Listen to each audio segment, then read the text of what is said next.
Hello students, मागच्या व्हिडिओत आपण बघितला आहोत induce or artificial radio activity. ठीक आहे, पुढचा पॉईंट आहे नेक्स्ट टॉपिक आहे it is also example of nuclear reaction. ठीक आहे, सो न्यूक्लिअर रिॲक्शन जो नेक्स्ट आहे आपले सर नंबर 1 न्यूक्लिअर फिशन. ठीक आहे, तर न्यू टॉपिक आपण न्यूक्लिअर फिशन. ठीक आहे, सर्वात पहिलं फिशन म्हणजे काय? स्प्लिटिंग.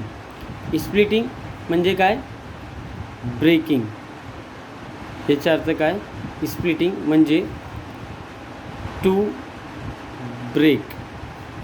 ठीक आहे, म्हणजे न्यूक्लिअर फिशन याचा अर्थ काय झाला की न्यूक्लियसचा एखादा जो एलिमेंट्स आहे, एखाद्या एलिमेंट्सवर आपण जर एखादा न्यूट्रॉनची बंबार्डमेंट केली तर तो काय होणार आहे? दोन भागमध्ये दोन फ्रॅगमेंट आपल्याला भेटणार आहोत. ठीक आहे, म्हणजे त्यांचा स्प्लिटिंग होणार आहे, म्हणजे तो जो एलिमेंट्स आहे तो ब्रेक होणार आहे आणि दोन न्यू एलिमेंट्स तयार होणार आहे. ठीक आहे, त्यालाच आपण काय म्हणतो आहे? Nuclear fission. तर तुम्हाला डेफिनेशन दिली आहे, nuclear fission is splitting of the heavy nucleus. म्हणजे जो हेवी न्यूक्लियस आहे त्यांची स्प्लिटिंग होणार आहे, ब्रेकिंग होणार आहे of an atom into two nearly equal fragment. म्हणजे दोन न्यू आपल्याला इक्वल फ्रॅगमेंट आपल्याला भेटणार आहोत. ठीक आहे, accompanied by release to the large amount of heat. आणि आपल्याला काय देणार आहे? Large amount of heat. म्हणजे ही जी डेफिनेशन न्यूक्लिअर फिशनची आहे. म्हणजे काय? एखादा रिॲक्शनमध्ये एक न्यूक्लिअर रिॲक्शनमध्ये जर जो ॲटम आहे, समजा फॉर एक्झाम्पल आपण एक्झाम्पल घेऊ, तर एक्झाम्पल आपण घेणार आहोत युरेनियम. ठीक आहे, एक्झाम्पल तुम्हाला दिली आहेत. Uranium 235 atomic mass number, atomic number 92. ठीक आहे, प्लस ठीक आहे न्यूट्रॉन. ठीक आहे, तर म्हणजे युरेनियम रिॲक्ट विथ न्यूट्रॉनसोबत जर यांची रिॲक्शन होणार आहे तर काय करणार आहे? हा जो आहे uranium it is a heavy element, heavier element. ठीक आहे, काय करणार आहे? हा जो युरेनियम आहे, युरेनियमची स्प्लिटिंग होणार आहे म्हणजे ब्रेकिंग होणार आहे into another elements, to another fragment किंवा एलिमेंट्स तयार होणार आहे. तर जर युरेनियमची आपण स्प्लिटिंग केली तर आपल्याला दोन एलिमेंट भेटणार आहोत. पहिला आहे बेरियम. ठीक आहे, ॲटॉमिक नंबर आहे 56, ॲटॉमिक मास नंबर आहे 144, plus krypton atomic number 36, atomic mass number 91, plus अजून आपल्याला काय भेटणार? 3 न्यूट्रॉन. काय मिळणार आपल्याला? 3 neutron. And during this reaction means splitting of uranium. ठीक आहे, splitting of uranium it gives 2 fragment that is barium and krypton plus 3 neutrons and it gives heat energy. Also it gives large amount of heat energy. म्हणजे ही जी reaction होणार आहे तर या रिॲक्शनमध्ये आपल्याला खूप जास्त क्वांटिटीमध्ये हीट एनर्जी भेटणार आहे. ठीक आहे, तर अजून आपल्याला जो न्यूट्रॉन भेटणार आहे त्याच्यानंतर काय होणार आहे की हा जो न्यूट्रॉन आहे दुसऱ्या एखाद्या एलिमेंटसोबत रिॲक्ट होणार आहे. ठीक आहे, आणि अजून काय देणार? आपला हीट एनर्जी. ठीक आहे, परत हीट एनर्जी आणि अजून आपल्याला इथं काय भेटणार आहे? अजून न्यूट्रॉन. ठीक आहे, हा न्यूट्रॉन अजून एक एलिमेंटसोबत रिॲक्ट होणार आहे. ठीक आहे, आणि काय देणार? आपला हीट एनर्जी. म्हणजे ही जी प्रोसेस आहे याला आपण काय म्हणणार आहोत की it is a chain reaction.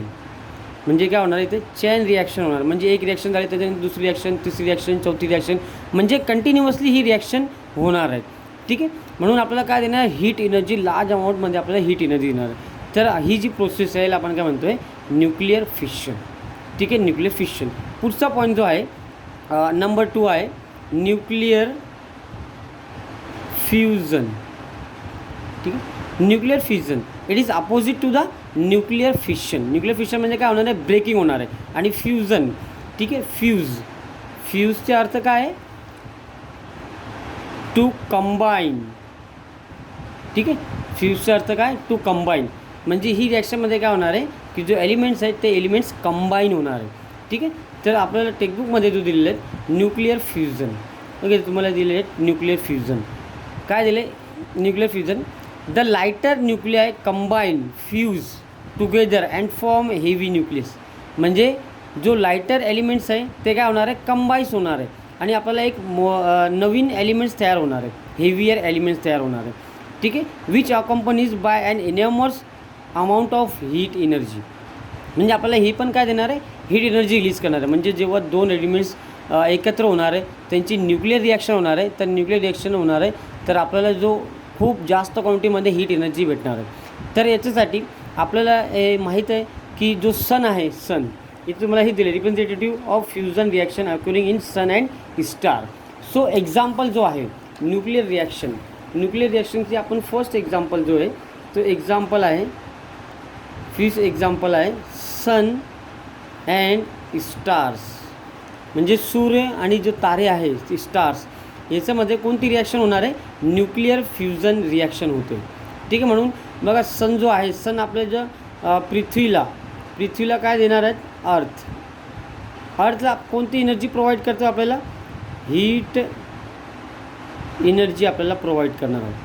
ठीक आहे, आणि ते हीट एनर्जी जो प्रोव्हाइड करतो आहे त्याच्या पाठीमागे रिझन काय आहे, त्याच्या पाठीमागे रिझन काय आहे, there because in the sun continuously nuclear fusion reaction is takes place, therefore it gives large amount of heat to the earth. ठीक आहे, म्हणजे कंटिन्युअसली जो सूर्य आहे, सूर्यामध्ये कंटिन्युअसली न्यूक्लिअर फ्युजन होणार आहे, न्यूक्लिअर रिॲक्शन होणार आहे. कोणती न्यूक्लिअर रिॲक्शन होणार आहे, न्यूक्लिअर फ्युजन रिॲक्शन होणार आहे. आणि त्याच्यामुळे काय होणार आहे, हीट एनर्जी खूप जास्त क्वांटिटीमध्ये तयार होणार आहे आणि हीट एनर्जी आपल्याला आपल्या अर्थला मिळणार आहे. ठीक आहे, तर हे दिले तुम्हाला. अजून जो नेक्स्ट एक्झाम्पल तुम्हाला दिलेत, तर अजून जो ही झाली एक्झाम्पल ऑफ सन अँड स्टार्सची. त्याच्यानंतर स्टार्समध्ये पण सेम प्रोसेस होणार आहे. ठीक आहे, त्यानंतर जो एलिमेंट्समध्ये जो आपल्याला दिले एक्झाम्पल, एलिमेंट्समध्ये आपल्याला एक्झाम्पल दिली H1. ठीक आहे, हायड्रोजन प्लस H1. समजा जो हा हायड्रोजन आणि हायड्रोजन आहे यांचं न्यूक्लिअर रिॲक्शन होणार आहे. म्हणजे न्यूक्लियसमध्ये जर रिॲक्शन झालेली म्हणजे काय होणार आहे, ट्रान्सफर ऑफ न्यूट्रॉन ट्रान्सफर होणार आहे. तर आपल्याला कोणता एलिमेंट भेटणार आहोत, H1H2 प्लस E0 मायनस. आणि हा E0 मायनस काय, पॉझिट्रॉन आहे. म्हणजे इलेक्ट्रॉन इमिट होणार आहे. आणि हे दोघी हायड्रोजन जो आहे, हायड्रोजन एलिमेंटमध्ये कोणती रिॲक्शन होणार आहे, न्यूट्रॉन रिॲक्शन होणार आहे. ठीक आहे, दुसरे एक्झाम्पल दिले आपल्याला. हा जो सर समजा if hydrogen react with deuterium. ठीक आहे, H12 म्हणजे काय, ड्यूटेरियम, याचं नाव काय, ड्यूटेरियम. हे दोघांचं रिॲक्शन होणार. तर इथं पण काय होणार आहे, हायड्रोजनचा जो न्यूट्रॉन आहे तो इथे ट्रान्सफर होणार आहे ड्यूटेरियममध्ये. ठीक आहे, ड्यूटेरियममध्ये तर ट्रान्सफर झालं तर कोणता कंपाऊंड तयार होणार, Helium-2 3. ठीक आहे, म्हणजे हिलियम नावचा आयसोटॉप्स एक तयार होणार आहे. परत helium react with another elements of helium, म्हणजे ही He2 3. तर पुढचा जो एलिमेंट तयार होणार आहे He2 4 प्लस 2 हायड्रोजन. हे असं आपल्याला एलिमेंट्स मिळणार आहे. ठीक आहे, पुढचं अजून एक रिॲक्शन समजा He2 3 react with H1, then it gives He2 4. हा काय अल्फा पार्टिकल आहे. आणि अजून काय देणार आपल्याला, पॉझिट्रॉन. आणि ही जी रिॲक्शन होणार आहे तर ही पूर्ण रिॲक्शन आपल्याला काय देणार, large amount of heat energy release होणार आहे. ठीक आहे, तर हे पॉईंट्स होते न्यूक्लिअर रिॲक्शन्स. ठीक आहे, they are examples of nuclear reaction. तर आपण कोणकोणती न्यूक्लिअर रिॲक्शन बघितलं आहोत आज, न्यूक्लिअर फ्युजन आणि न्यूक्लिअर फिशन. ठीक आहे, दोन न्यूक्लिअर रिॲक्शन आपण आज बघितलं. त्याच्यानंतर जो पुढचा पॉईंट आहे, applications of nuclear reaction, application of radio isotopes. आता हे सर्व जे एलिमेंट्स तयार झालेले आहेत, हे सर्व कोणते एलिमेंट्स आहे, रेडिओ ॲक्टिव्ह एलिमेंट्स तयार झालेले आहेत. ठीक आहे, तर हे जे रेडिओ आयसोटॉप्स आहे त्यांचे ॲप्लिकेशन्स काय, ठीक आहे, तो आपण बघणार आहोत. म्हणजे त्यांचे युजेस आपण कुठे यूज करू शकतो. तर ॲप्लिकेशन्स ऑफ रेडिओ आयसोटॉप्स. ठीक आहे, त्याच्यात जो पहिलं दिलं तुम्हाला, number 1 radio carbon dating. Radio carbon dating. डेटिंगचं नाव आलेलं आहे. तुम्ही काय लक्षात ठेवायचं आहे, डेट म्हणजे आपल्याला माहीत आहे तारीख. ठीक आहे, तर डेटिंगचा अर्थ पण मी तुम्हाला पहिले सांगितलं आहे. What is the uses of radio ॲक्टिव्हमध्ये आपण एक युजेस बघितला आहोत, C14. ठीक आहे, कार्बन C14 म्हणजे जो कार्बन आहे ॲटॉमिक नंबर 6 आहे आणि 4. It is an isotopes of carbon, so it is called as C14 isotope. ठीक आहे, तर हा जो C14 आयसोटॉप आहे याचा एक युजेस आहे. ठीक आहे, तो यूज आपण कशासाठी करतो आहे की एखादा जो बॉडी आहे, समजा डेड बॉडी आहे. ठीक आहे, for example dead bodies of animals, human beings also, ठीक आहे, ह्युमन बीइंग्स अँड प्लांट्स. म्हणजे हे जे डेड बॉडीज आहे यांना किती वेळ झालेले आहेत. समजा एखादा डेड बॉडी आपण बघितला होता एक सिरियल आहे CID मध्ये जो डॉक्टर आहे, जो लॅबमध्ये डॉक्टर काय डिटेक्ट करतो आहे की जो एखादा डेड बॉडी आलेली आहेत, तर ही जी डेड बॉडी आहे ह्युमन बीइंगची, समजा एखादा, तर ही डेड बॉडीची म्हणजे त्याचं डेथ झाल्यानंतर त्याची डेथ जो झालेली आहे, डेथ झालेलं किती वेळ झालेली आहेत किंवा किती टाईम झालेले आहेत ते हे टेस्ट करतात आणि डिटेक्ट करून आपल्याला सांगतात की याचं समजा एखादा डेड बॉडी आहे तर डेड बॉडीला 2 दिवस अगोदर त्यांची डेथ झालेली आहेत किंवा 3 दिवस अगोदर झालेली आहेत किंवा 1 वर्ष अगोदर झालेली आहेत किंवा 1 तास अगोदर झालेली आहेत. हे आपण सगळं जो हे करतो आहे आपण कशासाठी काय वापरू शकतो आपण त्यासाठी C14 आयसोटोप. कारण काय की C14 आयसोटॉप्स कुठे राहणार आहे, dead bodies of animals, human beings and प्लांट्समध्ये राहणार आहे.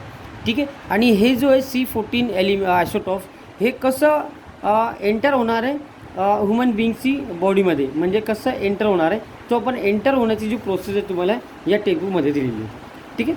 तर या टेक्स्टबुकमध्ये सर्वात पहिले तर C14 आयसोटॉप्स कसं तयार होणार आहे त्याच्यासाठी तुम्हाला एक्झाम्पल दिले आहेत. समजा N147 if react with neutron. ठीक आहे, याला आपण काय म्हणणार आहोत, न्यूट्रॉन. हा काय neutron. Then it gives C6 and C614 that is carbon isotopes plus H1. ठीक आहे, हा देणार आहे. आणि हा जो आहे C14, हा C14 then C14 is react with oxygen. कशासाठी रिॲक्ट होणार आहे, ऑक्सिजनसोबत रिॲक्ट होणार आहे. हा काय oxygen, this oxygen present in the atmosphere. म्हणजे ॲटमॉस्फिअरमध्ये जो ऑक्सिजन आहे जो अप्पर लेयर आहे, पण हा कुठे होणार आहे upper layer of atmosphere oxygen is present. Then this oxygen react with C14 and it gives हे बघा या पॅराग्राफमध्ये तुम्हाला हे सर्व पॉईंट दिले आहेत. ठीक आहे, हे बघा दिले तुम्हाला CO2. Then it gives CO2 612 plus C14 6CO2. म्हणजे आपल्याला हे माहीत आहे if carbon react with oxygen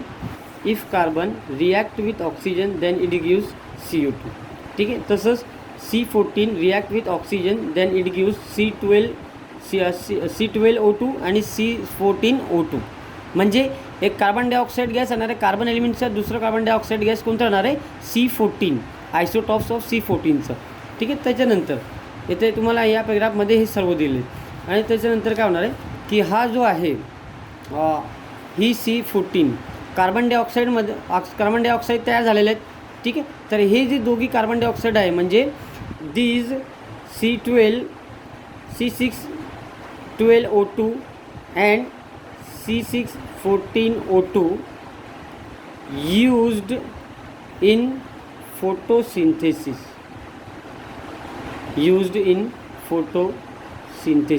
म्हणजे फोटोसिंथेसिस प्रोसेस कोण करणार आहेत, फोटोसिंथेसिस प्रोसेस प्लांट्स करणार आहात. ठीक आहे. प्लांट्समध्ये फोटोसिंथेसिस प्रोसेस होणार आहे. ते काय करणार आहेत, कार्बन डायऑक्साईड गॅस जो आहे इन्व्हायरमेंटमध्ये ते काय करणार, ॲब्झॉर्ब करणार. ठीक आहे, ॲब्झॉर्ब करणार आहे. म्हणजे प्लांट्समध्ये कोणते एलिमेंट्स आलेले आहे C612O2 अँड C614O2 हे दोघी आयसोटॉप्स जो आहे प्लांट्सची बॉडीमध्ये आहे. ठीक आहे. त्याच्यानंतर जे प्लांट्स आहे किंवा फ्रूट्स वगैरे कोण यूज करणार आहात, animals and human beings. Animals आणि ह्युमन बीइंग्स काय करतात, प्लांट्स खातात. ठीक आहे. त्याच्यानंतर काय होतात की जो प्लांट्समध्ये जो आहे C614O2 हे कुठे ट्रान्सफर होणार आहे, ॲनिमल्समध्ये आणि ह्युमन बीइंगमध्ये ट्रान्सफर होणार आहे. ठीक आहे. म्हणजे हा जो C14O2 आहे हा कोणत्या बॉडीजमध्ये आलेले आहे, ह्युमन बीइंगच्या बॉडीमध्ये आलेले आहेत आणि ॲनिमल्सची बॉडीमध्ये आलेले आहेत.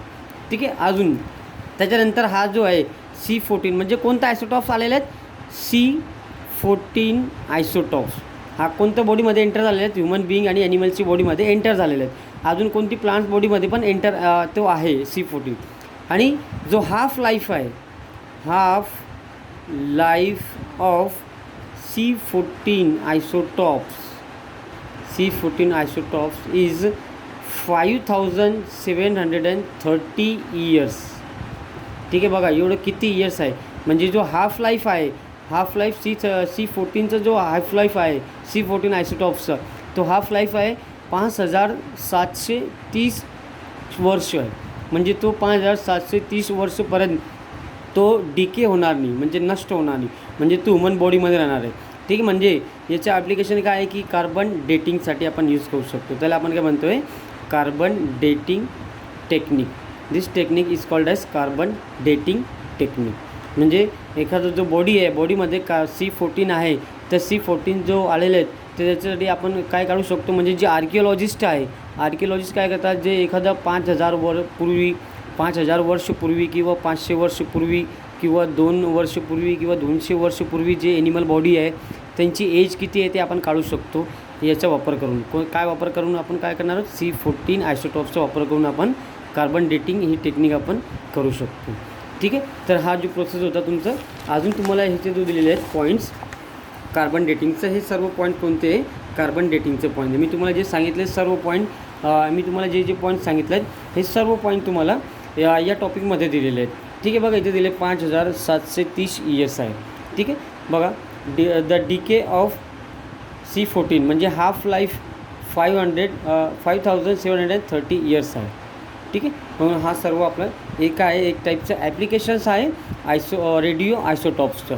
ठीक आहे, तर याच्यानंतर आपण जो पुढचा पॉईंट आहे electrical energy from nuclear fission, ते आपण नेक्स्ट लेक्चरला बघू. ओके.